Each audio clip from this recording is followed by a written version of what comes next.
የምታደምጡት ታዲያስ አዲስን ነው። በያላችሁበት ጥሩ ጊዜ ነው የምንመኘው። የሚመጣው ሐሳብ በአብዛኛው ትላንትና ከወጣው ከአስቸኳይ ጊዜ አዋጁ ጋር በተገናኘ እገዳዎቹ በተመለከተ ምን ያካተተ ነው ዝርዝር ነገሮችን ነገሩና የሚል ነገር የአድማጮች ብዙ ሐሳቦችን እያየው ነው። በጣም በርካታ አድማጮቻችን ይህን ጥያቄ እያቀረቡልን ነው የሚገኙት። እንግዲህ ትላንት ወዲያ ጀምሮ ትላንትና በይፋው እንደተነገረው በህገ መንግስቱ አንቀጽ 93 መሰረት የአስቸኳይ ጊዜ አዋጅ ታውጇልና አዋጁ ላይ ምን ነገሮችን ያካትታል? አስቸኳይ ጊዜ አዋጅ ሲባልስ ምን ማለት ነው? የሚሉ ጥያቄዎች በብዛት ከአድማጮቻችን እየመጡ ነው ያሉት። እንደው ካላችሁ ጊዜ ላይ ሰውታውን ቢሆን እንዲያወሩና አቶ ጌታቸው ረዳ ጋር ደውል አድርጌያለሁ። የመንግስት ኮሙኒኬሽን ጉዳይ ጽሕፈት ቤት አቶ ጌታቸው ይሰማል? ይሰማል። እንደምን ዋልክ? ዘር መስገን አለን ያው ጥያቄዎቻችንን ሰምተው ከሆነ አስቸኳይ ጊዜ አዋጁን በተመለከተ አድማጮቻችን ማብራሪያ ይፈልጋሉና ለምሳሌ አስቸኳይ ጊዜ አዋጁ ምንን ያግዳል ወይም ደግሞ ምን ነገሮች እንዳይደረጉ ይከለክላል? በመጀመሪያ ደረጃ አስቸኳይ ጊዜ አዋጅ ማለት በህገ መንግስታችን መሰረት ለምሳሌ ተፈጥሮ አደጋ ሲያጋጥም ወይ ጠላት ወረራ ሲያጋጥም ወይም ደግሞ በተለመደው የህግ ማስከበር እንቅስቃሴ ልትቆጣጣራቸው የሚከብዱ ሁኔታዎች ሲከሰቱ የሚታወጅ አዋጅ ነው። እሺ ይሄ ማለት ኤሴንሻሊ ለምሳሌ የጎርፍ አደጋ በሚከሰትበት ጊዜ የጎርፍ አደጋን ተከትሎ የሚኖር ዘረፋ ካለ በተለመደው መንገድ ፍርድ ቤት የማሰሪያ ትዕዛዝ አውጥተህ ቀነቀጠሮ ጠይቀህ ሰውን በቁጥጥር ስር ማዋል የሚባል ነገር ሊሰራ አይችልም። ስለዚህ ለእንደዚህ አይነት ሰርክምስታንስስ የሚመቹ የህግ ማስከበር እንቅስቃሴዎች ማድረግ ይኖርባል። የተለመደውን የህግ ማስከበር እንቅስቃሴ ተጠቅመህ ማት ፈታቸው አይነት ችግሮች ሲከሰቱ የምታወጀው አዋጅ ነው። ስለዚህ በዚህ አጋጣሚ አሁን የታወጀው አዋጅ የተፈጥሮ አደጋ የለም፣ የጠላት ወረራ በቀጥታ የለም። ግን ከጠላትም እንቅስቃሴም ጋር ተያይዞ አሁን በተለያዩ አካባቢዎች ላይ እንዲሰፍን እየተፈለገ ያለው ስርዓት አልበኝነት ሲቪል ዜጎችን መግደል፣ ማስፈራራት፣ ሱቆችን እንዲዘጉ ማስገደድ፣ በቡድን ሆኖ አንዴ በሞተር ሳይክል አንዴ በምን ጭምብል ያጠለቁ አካባቢ ነዳጅ ማደያዎች እናቃጥላለን ብሎ ማስፈራራት፣ የኢንቨስተር ተቋማትን ማቃጠል፣ እነኚህ ነገሮች በየመንገዱ የምታያቸው ቀጣጭን ፖሊሶች የማሰሪያ ትዕዛዝ ያወጡ ይሄን ነገር አታርግ ይያሉ የሚቋቋማቸው አይደሉም። አሁን በተለይ የውጭ ኃይልም ጭምር ተሳትፎበት ነገሩ የተዋዋሰ ከመምጣቱ ጋር ተያይዞ የሁሉም የሀገሪቱ የጸጥታ ተቋማትን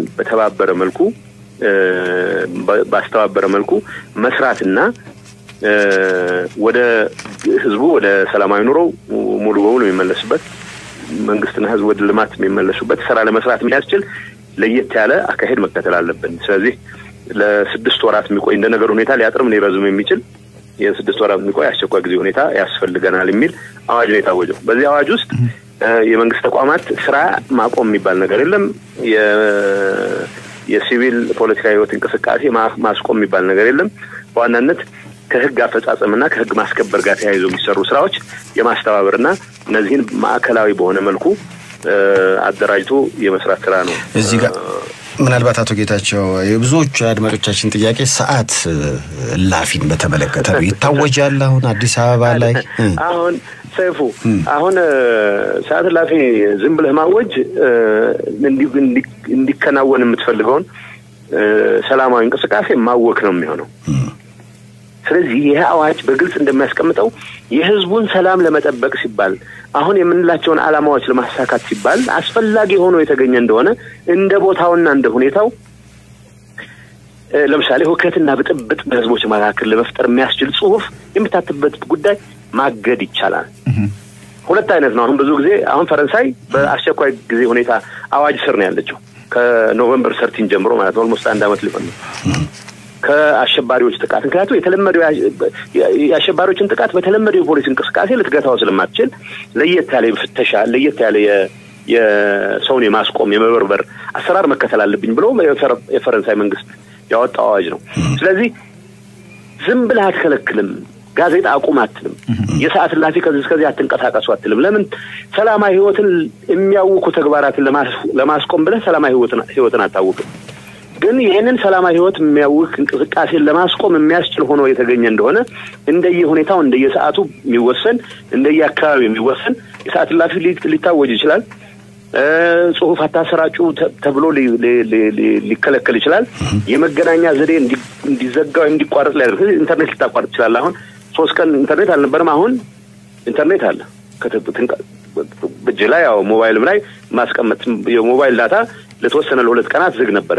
ስለዚህ እንደየሁኔታው እየታየ ሊደረግ ይችላል ነው እንጂ ሰላም የሚያውክን እንቅስቃሴ ለማስቆም ተብሎ ሰላምን ማወክ የሚባል ነገር አይደለም። ይሄን ያስቸኳይ ጊዜ ሁኔታ የሚያመጣው እንደየሁኔታው የህዝቡን እንቅስቃሴ የሚያውኩ ነገሮችን ለመቋጠር ሲባል ሰዓት እላፊ ማወጅ አስፈላጊ ሆኖ የተገኘ እንደሆነ ይታወጅ ይችላል ነው። ስለዚህ በየወቅቱ መንግስት ያስታውቃል።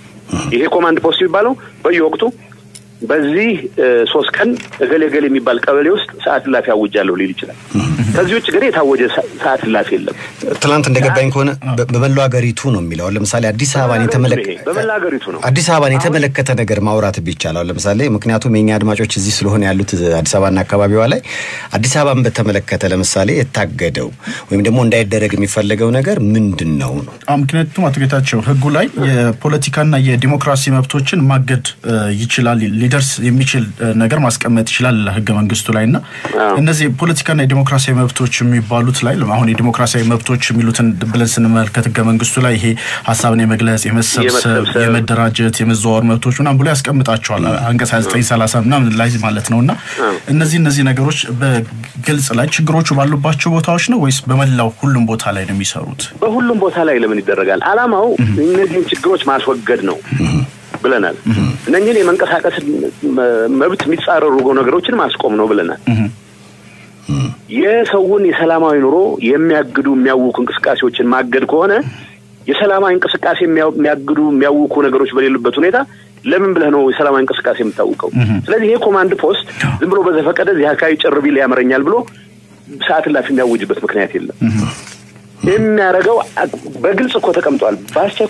በአስቸኳይ ጊዜ አዋጅ ኮማንድ ፖስቱ ህገ መንግስታዊ ስርዓቱን ለማስከበርና የህዝብና የዜጎች ሰላምና ጸጥታ ለማስጠበቅ አስፈላጊ ነው ብሎ ሲያምን ይላል።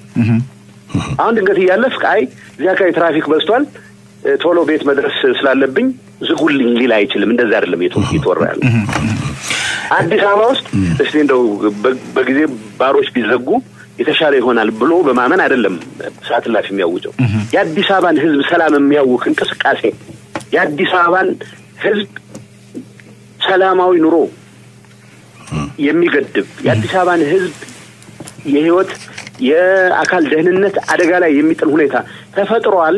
ስለዚህ ይሄን ለመከላከል ይሄን አደጋ ለማስወገድ ሰዓት እላፊ ማወጅ ተገቢ ነው ብሎ ያመን እንደሆነ ብቻ ነው ሰዓት እላፊ ሊያወጅ የሚችለው። አሁን የታወጀ ሰዓት እላፊ የለም። ሰዓት እላፊ የሚታወጅ ከሆነ ኮማንድ ፖስቱ በየወቅቱ በሚያደርጋቸው ለህዝብ ኮሙኒኬት በሚያደርጋቸው ጉዳዮች ላይ ተመስርቶ የሚነገር ነው የሚሆነው። ስለዚህ በበላው ኢትዮጵያ አለ ማለት ቦታውንም ጭምር ይላልኩ ቦታውንም ጭምር በየጊዜው ይጠቅሳል። የታካይ ሰዓት እላፊ ይኖራል ወዘተ የሚለው አዲስ አበባ ሊሆን ይችላል፣ አንጭ ቆረር ሊሆን ይችላል፣ አፋር ክልል ያለ አንድ ቦታ ሊሆን ይችላል። ግን ይሄ ዝም ብሎ ብላንኬት አይደለም። በነገራችን ላይ ሰዓት ምንድነው የአስቸኳይ ጊዜ ሁኔታ 2 አይነት ክልከላዎች አሉ። አብሶሉት ክልከላ ይባላል። በቃ ሁሉም ቦታ ላይ እንቅስቃሴ ታግዷል የሚባልበት አለ። ይሄ እንደዛ አይደለም። እንደየሁኔታው እየታየ ህገ መንግስታዊ ስርዓትን ለማስከበር የሚጠቅም ሆኖ ሲያገኘው ብቻ በየወቅቱ የሚታደስ በየወቅቱ የሚገለጽ ገደብ ሊጥል ይችላል ነው። ቀደም ዲሞክራሲያዊና መብቶች ያልናቸው አዲስ አበባ ውስጥ የመንቀሳቀስ መብትን ወይም የመሰብሰብ መብትን ወዘተ ቀጥታ ማገድ አይደለም። አሁን እየተናገረ ያለው አዋጁ መስቀል አደባባይ ላይ የሚደረግ ሰልፍ ከልክያለሁ ሊል ይችላል። እንደየሁኔታው እየታየ ባህል ማዕከል ላይ የሚደረግ ለጊዜው እገዳ ተጥሎበታል ሊል ይችላል። እነኚህ ነገሮች ኮንዲሽናል ናቸው። ይሄ ኮማንድ ፖስት በየለቱ ሁኔታዎችን እየገመገመ የህዝብን ደህንነት ለመጠበቅ የህዝብን ጸጥታ ለመጠበቅ አስፈላጊ ነው ተብሎ የታመነባቸው እገዳዎች ብቻ ነው የሚጥለው። አብሶሉት እገዳ አይደለም፣ ብላንኬት እገዳ አይደለም። ሌላው አቶ ጌታቸው በዛው ህገ መንግስቱ ላይ በተለይ ልክ እንደዚህ አይነት አስቸኳይ ጊዜ አዋጆች ሲታወጁ የጸጥታ ኃይሉ ያልተመጣጠነ እርምጃዎችን እንዳይወስድና የሚወሰደው ነገር ደግሞ በአዋጁ ህግ መሰረት መሆኑን ለማረጋገጥ የአፈጻጸም መርማሪ ቦርድ ያቋቁማል የሚል አንቀጽ አለና እሱን የበለጠ ቢያብራሩልን። ያፈጻጸም መርማሪ ቦርዱ ከፓርላማ አባላትና ከሌሎች የህግ ባለሙያዎች የሚውጣጣ ፓርላማው የሚሾመው ቦርድ ነው። በነገራችን ላይ ሰራዊቱ መከላከያ ሰራዊትም ሆነ ፌደራል ሰራዊት እርግጥ የክልልም ፖሊስ ሚሊሻም ተጣዋቂ ኃይልም በዚህ ጉዳይ ውስጥ የሚገባበት እድል አለ። እጃቸው ጋር ይዘውት የሚዞሩት ሩል ኦፍ ኢንጌጅመንት ይባላል። የኃይል አጠቃቀምን በሚመለከት የሚሰጣቸው መመሪያ አለ። ያ መመሪያ በጽሁፍ ይዘው ነው የሚንቀሳቀሱት። ማንኛውም ወታደር ያን መመሪያ ይዘው ነው የሚንቀሳቀሱት። ስለዚህ በዚያ መመሪያ መሰረት ዝም ብለህ ጥይት አትተኩስም በርግገ ማለት ይሄ ሁሉ ጊዜ በሚፈልገው ደረጃ ይሳካል ማለት አይደለም። ስለዚህ ተጠያቂነት የሚባል ወሰን እንዳለው ለማረጋገጥ እያንዳንዱ ሰው ወደ ስራ ሲሰማራ ተወደደም ተጠላም እንትኖችን የሚያስቀምጥበት ሁኔታ መፈጠር መቻል አለበት። እነኚህ ሩልስ ኦፍ ኢንጌጅመንት ተግባራዊ የሚያደርጉበት ሁኔታ ይሄ መርማሪ ቦርድ እያንዳንዱ እንቅስቃሴ ይሄንን ሩል ኦፍ ኢንጌጅመንት የሚያከብር መሆኑን ማረጋገጥ ግዴታ አለበት፣ ኃላፊነት አለበት። የሰብአዊ መብት ጥሰት ለምሳሌ ቶርቸር በአስቸኳይ ጊዜ ሁኔታ ውስጥ ቶርቸር ልታረጋ አትችልም፣ ኢምፖሲብል ነው። ሰብአዊ መብቶችን የሚጥስ ማንኛውንም ስራ ልትሰራ አትችልም። የተቀመጡ ነገሮች አሉ የማይነኩ የሚባሉ። አሁን የዲሞክራሲያዊ መብቶች ለምሳሌ መሰብሰብ ባለመቻል ምክንያት ዲግኒቲ 100% ይጎዳል ማለት አይደለም። ባይ ዘ ዌይ በጣም አድቫንስድ በሆኑ የበለጸገ ዲሞክራሲ አለን ብለው በሚታበዩ ሀገሮች ሳይቀር ሰልፍ ታይም ፕሌስ ማነር የሚባላሉ ጊዜ ቦታና አቋም የሚካሄድበት አቋም እና ጠመንጃ ይዛ አይደረግም። ቤተክርስቲያን አካባቢ ታደርገውም፣ ትምህርት ቤት አካባቢ ታደርገውም። ሰዓት ደግሞ ናሽናል ሆሊዴይስ ላይ ተመስርተህ ወይም ሌላ እንደዚህ ሴንሲቲቭ ነገሮች በሚከበሩበት እለት ላይ ታደርገው አትችልም። ስለዚህ ገደቦች አሉ። ይህን ገደብ በመገደብ ምክንያት ግን ቶርቸር ግን ለነገሌ ይፈቀድ የሚባል ነገር ግን አይሰራም ነው። ቶርቸር ነገሌ እንኳን ቶርቸር ብናረጋቸው የሚል ኤክሰፕሽን አይፈቅድም ነው። አስቸኳይ ጊዜ አዋጅ ስላለ ይሄን አታደርግም። ስለዚህ አስቸኳይ ጊዜ አዋጁ ዜጎች ከአልተረጋጋ ህይወት ወጥተው ወደ ተረጋጋ ህይወት እንዲገቡ መንግስት የጀመራቸው የፖለቲካ ስራዎች የሪፎርም የምናምን እንቅስቃሴዎች በሙሉ ቀልብ መስራት የሚያስችል የተረጋጋ ሁኔታ ለመፍጠር የሚያስችል ያጭር ጊዜ ያልተለመዱ የህግ ማስከበር የተለመዱ የህግ ማስከበር ስራዎች ማስፈጸም የማይችሉትን ነገር ለማምጣት የሚያስችል ስራ መስራት ማለት ነው። የስንብት ጥያቄ ጋር አድማጭ የመጣ ነው። መቼም ፕሮግራም የመዝናኛ እንደሆነ ታውቀዋለህና የፕሪሚየር ሊግ ጨዋታዎች አሉ አሁን አዲስ አበባ ስቴዲየም ወይም ደግሞ በክልል ደረጃ የሚደረጉና እነሱ አሁን ከመሰብሰብ አንፃር ስፖርታዊ እንቅስቃሴ ላይ ዲስቲቪ ቤቶች በብዛት ሰብሰብ ብሎ ዲስቲቪ ማየት ምናምንና እነዚህ ነገሮች ላይ ምን አይነት አዲስ ነገር ይኖራል ብለን እንጠብቅ ይሉሃል? እንግዲህ የፕሪሚየር ሊግ የኢትዮጵያ ፕሪሚየር ሊግ እንቅስቃሴዎች የዲኤስቲቪ ጨዋታዎች በተቻለ መጠን የዛኛውን ቡድን ደጋፊዎች በማያስቀይም አኳኋን መመልከት መቀጠል ተገቢ ነው የሚሆነው። ስቴዲየም ቢሆን የቡና ደጋፊዎች የጎርጊስ የደደቢትን እየተሰዳደቡ የሚሄዱበት ሁኔታ ባይኖር ጥሩ ነው። ከዚህ ውጭ ለጨዋ ስፖርታዊ ዓላማ መሰብሰብ ወይም አለመሰብሰብ አይደለም አሁን ያወራን ያለ ነው። እንደዚህ አይነት እንቅስቃሴ አደጋ ይፈጥራል ብሎ የሚያምን ከሆነ እንደተባለው ያው ቤት ውስጥ ሆነ መከታተል ይኖርብናል። ከነማናቸው የስፖርት ኮሜንቴተሮቹ እነሱ ከነመሰለ ምናምን ለመስማት ይችላል። ለማንኛውም ዋናው ዓላማው እንዲሁ ተረጋግተን ዲኤስቲቪንም ምንንም ያያየን ስፖርት ምንከታተልበት ሁኔታ እንዲፈጠር ካስፈለገ ይሄንን የሚከለክሉ አንዳንድ አካሄዶችን ለመግታት የሚያስችል የተጠናከረ እንቅስቃሴ ለመስራት ነው። ስለዚህ የሚያስበረግግ ነገር የለውም። የተሻለ ሰላም የተሻለ መረጋጋትን እንጂ ካለን መረጋጋት የሚቀንስ ነገር ለመፍጠር ታስቦ የተደረገ እንዳልሆነ ግምት ቢገባ በጣም ጥሩ። አቶ ጌታቸው ረዳ እንግዲህ ከታዲያስ አዲስ ጋር ስላደረከው ቆይታ ከልብ እናመሰግናለን። እንደዚሁ የአድማጮች ጥያቄዎች ሲኖሩ እየደወልኩ እናስቸግራለን። ምንም ችግር የለውም። እንጀራዬ ነው ማስቸገርኩ ይባላል። መልካም ቀን። ከመልእክቶች በኋላ እስኪ ታዲያስ አዲስ ይመለስ።